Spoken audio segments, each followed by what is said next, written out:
Wham! Talk 1600. You're catching the drift. Conservative talk. Intelligent conversations on local, state, and national issues with Gary Wellings, chief editor of the Current newspaper and Current Online. Join in the conversation at 734-822-1600. And now, your host, Gary Wellings. Hey, good Saturday afternoon. This is not your host, Gary Wellings. And this is your co-host, Pastor Rick Dietering. Said Bonderenka. I just want to let you know there's been a little bit of shake-up here at the Wham house. Yeah. Everyone's resigning. Yeah, no one's resigning. No In fact, one. I think Gary's calling in right now. And he's on vacation still. And so good Must for be him. nice. It is nice, actually. I've been on vacation for a couple weeks now. I heard rumors about vacations that they're wonderful. One of these days I'm going to have to try it once. Got to work first to take a vacation. See, therein lies the problem. Drawback, isn't it? Yeah, Well- that's the deal breaker right there. Yeah, I got to go to work. Forget it. I'm going to just keep doing what I've been doing. Permanent vacation. There you go. So we can talk about vacations in a little bit when Gary comes on. Right now we want to talk about boating. Actually, that's what I've been doing on my vacation. Not so much boating as working on my boat. And if you're working on your boat, you need to get work done on your boat. You need to rent a boat. You need to do anything with a boat. You need to go to Claves Marina.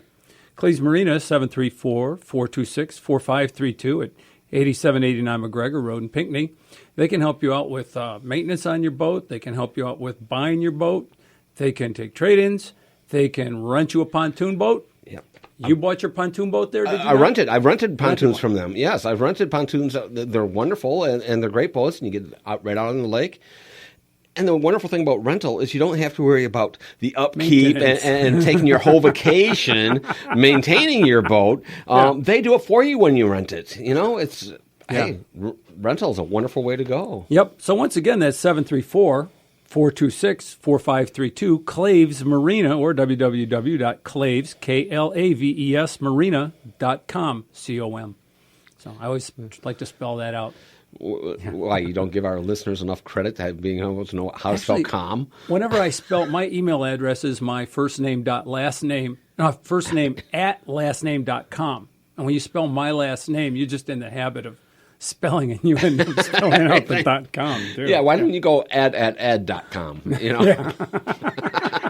It's been a lot easier. Alrighty, so having said that, actually I'm repairing my boat right now, and I hope to have it on the water tonight. We repainted it, we're restoring it. It's a classic boat. Do you fish? Not really, not as much as my wife would like us to. So, do you fish off the boat? Yes. I'm working Go up for it. an invitation here to go out with you sometime. You are welcome aboard, sir. You are welcome aboard. We will do that. You live near the area. We'll go out on Belleville Lake. That's the closest I can get to having a vacation unless I get a job. No, I work. I have 3 very full-time jobs that of a pastor. Yep. You never get a vacation. never get a vacation from that. Yep. No. So I wonder if we have any. Oh, we have 2 callers. Yeah. We have surprises of surprises. We have Joe from Wyandotte, but we're going to take Gary Wellings first. He has preeminence. That's just Gary. Derek, let Gary on. Hey, Gary, how's it going? Hey, good, Rick. Good, Ed. Thanks for filling in for me today. Much appreciated. Thanks for the opportunity. Yeah. Hey, you called us, so talk. It's called talk radio, not.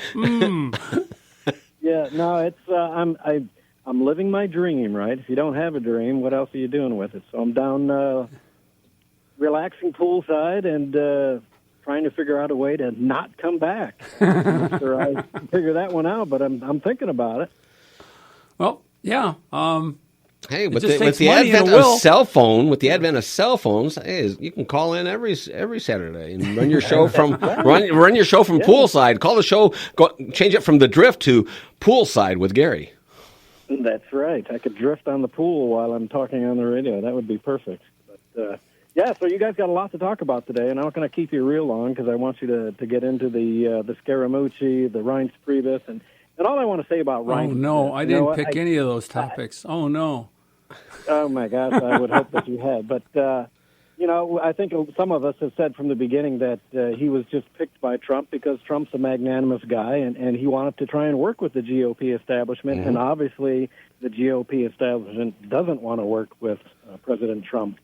And shame on them for it. And so I'm hoping that in the 2018 election, people will remember those Republicans who have failed to work with the Trump agenda that we, the American people, voted for. Gary, right? I mean, it's that simple. We voted Trump in to fulfill an agenda, and the GOP establishment is failing miserably at handling that. Gary, do you think that McCain will actually run again?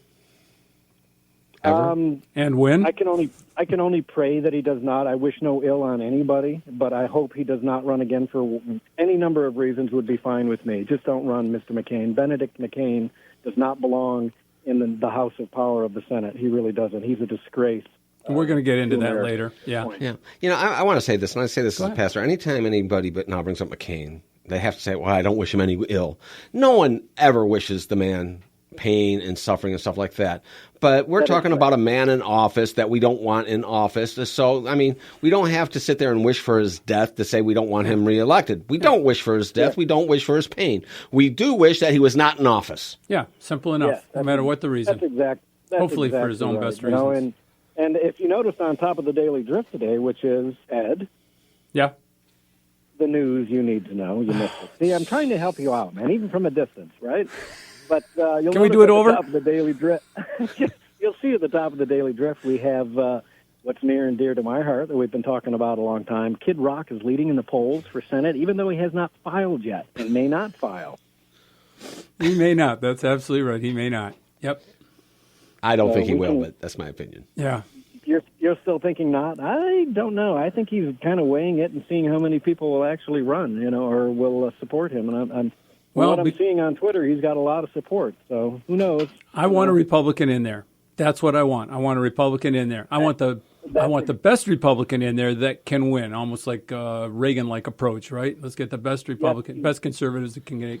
I was going to say the best Republican doesn't always mean the best conservative. Yeah, I know. The Republican Party is really, we've learned, is not a conservative party. When people say Republican in name only or Rhino exactly anymore, right. I know everyone likes Bob Young. I like Bob Young too, but. If you can't win and beat Debbie Stabenow, it doesn't matter how good you are or how conservative you are. So we need to put somebody in there who's conservative but is capable of waging a campaign that will put them into office. I was just talking to Linda about this. The Detroit station, urban station. Other station. That other station that is not conservative at all. It's ultra liberal, but urban talk show. A lot of the callers are calling in stating that because Bob Young is from Detroit and he knows Detroit. I'll sit there and say maybe the fact that he's a black man might have some bearing on their opinion too, because they're saying that because he's black, I'm going to vote for him.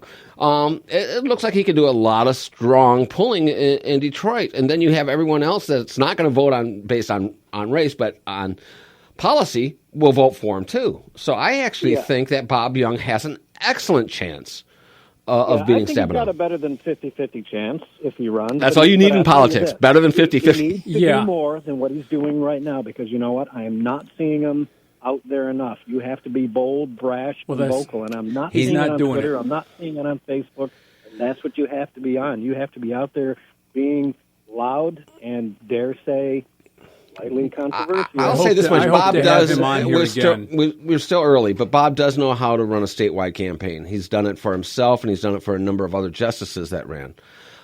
Difference is when you're running in justice, the biggest thing first is just winning in your primary or winning in your caucuses. And the thing is, if he's going to primary against Kid Rock, if he's going to primary against Lena, or if John James comes aboard, we need to stop mentioning her name. Yes, I realize that, but nonetheless, she's out there, and Bob isn't. And I intend to ask him about that. Where's your presence? Where's your social media presence? Why aren't you on Fox? It's a Detroit station? Come on, you can get in there, do something. So it's really what it takes. I mean, you have to get out and put your face out there and do whatever it takes to do that. If that means being controversial or whatever, get out there and do it. Because, right now he is without a doubt the number one qualified candidate for it because, A, he's filed, and B, he has a stellar resume. I love Bob. So I'm not knocking Bob at all when you hear me promote Kid Rock at all. Bob is the most qualified who is currently filed, and he has my full support until such time as a Kid Rock decides that he's serious and wants to get in which case I would probably go for him because I think that's the sure bet to beat Debbie Stabenow. I can see Joe right now chomping at the bit, waiting to get in on this discussion. Let's bring Joe in, too. Joe, you there? Hey, guys, thanks for having me on. So go ahead, quick. Hey. All right, well, take care. We'll see you. Oh, okay. See you, Gary. I thought you'd stay on. Okay. Have a nice time. No, I might call back, but I'll talk to you later. All right. Take Bye. care. All right. He's got to jump into this pool. Yeah, cool off after that. Yeah, cool. Joe. Have a conversation. Joe. Yeah, hey, guys, thanks for having me on. Perfect to follow Gary on this. I hope you will indulge me. I've got 3 points regarding the Senate race. Make them quick. We got a break coming up. Hopefully you can hold me over. There's no time to be able to get in the 3. The first one being Kidd not likely to run. In his latest press release, he says, during this time while exploring my candidacy for U.S. Senate, I am creating a 501c4, a nonprofit organization for promotion of voter registration. Not only can I raise money for this critical cause, but I can help get people registered to vote at my shows. So I see him as going to play a big part in the race and can lend anti-Stabenow rhetoric to it and eventually support our nominee, but I don't think he'll run. But how does that affect the 15-day window? I think that has everything to do with the 15-day window and why he's, I think, with that press release, trying to let people down gently before he says, I'm sorry, I'm not actually running, but I will do this and will be involved. But the fact that he's the best of all worlds, because frankly, my second point is the nightmare scenario, whereas whether Kid Rock runs or not, just potentially, if he did, with John James and Robert Young all splitting the vote and giving us Lena, who is all hype and zero substance, whereas like Gary was talking about, Bob needs a little more hype to him, and I agree with that. Now, just I want to verify before I make my next statement. When you talk about the 15-day window, you're talking about after you make a public announcement that you're going to run, you have 15 days in which to get the paperwork filed, correct? Is that what you're talking about? That's what I was talking about. Okay, Yeah. so with that in mind, what Joe. he's saying, no, it doesn't matter, because here's the thing. At this point, what he's saying by that statement is he has not officially thrown his hat into the window yet. Right. So the 15-day window hasn't even started. Yeah, that's what I'm getting at. But then he was earlier saying, I have 15 days. So the question is, did he start the 15 days when he had the 15? No. When he said he had the 15 days? Actually, it's not until you actually make a firm announcement that I am running, and right now it's still up in the air. All right, great. Let's do points 2 and 3 after the break, Joe. The website saying that he was running as a firm announcement. So I think the clock did start. It may be up to lawyers to determine that and campaign finance law, but the third point being Wayne County, like Rich was touching on. We don't have to win Wayne County. People need to understand, in order to win statewide races, we can't write off and throw away Wayne County. Trump didn't win Michigan by a whole lot, but he got 30% in Wayne County, and that shifted it. That lifted all the other votes across the state. We must win Wayne County by around just 30%. We can't write it off. And if Bob Young can get extra votes out of Detroit, can carry Wayne County with 30%, we have the Senate seat with a constitutionalist, conservative black Republican. You don't have to sell me on it, Joe. Absolutely. All right, thanks for that, Joe. Appreciate it. I'm amazed we did actually get it in. Thanks. You got all 2 of the 3 in. What was the second one? What was the second one? Yeah, really. Well, quick, rehearse the second. The second was the nightmare scenario of whether Richie's in or not. John James and Robert Young splitting the vote. Oh, yeah. And giving us Yeah, okay. as the all hype, no substance candidate who would then probably lose to Stabenow. Now, I heard John James, someone mentioned that he's actually a Democrat. Is that true? I don't know. I don't think so.